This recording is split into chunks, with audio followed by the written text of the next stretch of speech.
¡Acción!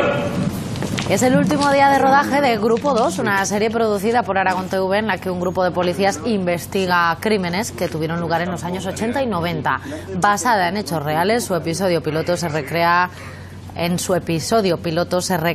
conocido como crimen de la laboral. ¿Nos marcamos las posiciones o...? Bueno, sí. ¿Vale? Se trata de un caso real ocurrido en 1988 y que ahora recrea esta cadena con un equipo de técnicos y actores aragoneses. Javier. Es la primera vez que Aragón TV, esta cadena, produce una Movie Doc, un formato que mezcla ficción y documental y en el que Ingrid Villacampa, el equipo, ha estado rodando en escenarios reales.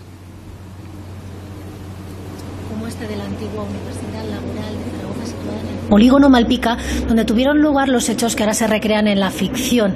La desaparición y posterior asesinato de una alumna de este centro educativo. Durante 2 semanas, el equipo de rodaje, encabezado por el director Roberto Roldán, ha estado grabando este episodio piloto. Se trata de una ficción grabada íntegramente por técnicos y actores aragoneses.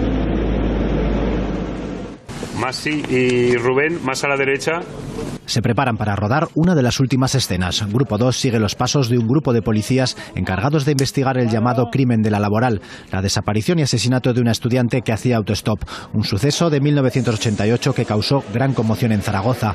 Uno de los retos ha sido recrear el ambiente de esa época. Poder interpretar y poder rodar en sitios que realmente ocurrieron, donde realmente ocurrieron las cosas, como la Universidad Laboral que estamos ahora, o en los juzgados que hemos hecho la comisaría y un calabozos reales, en fin, espacios naturales que ayudan mucho a imaginar. Rodada en escenarios reales con un equipo de 40 técnicos y actores aragoneses, Grupo 2 es una ficción de Aragón TV que también utiliza imágenes de la época. Se trata de un formato que, según su director, va a sorprender a los espectadores. Lo bueno de esta es que está basado en lo que decía al principio, en los policías que existieron de verdad, que son reales, que aparecen en este documental ficcionado y que en realidad son sus historias y las investigaciones que ellos llevaban. Durante 2 semanas han estado grabando esta Movie Doc que pronto podrán disfrutar los espectadores de Aragón TV.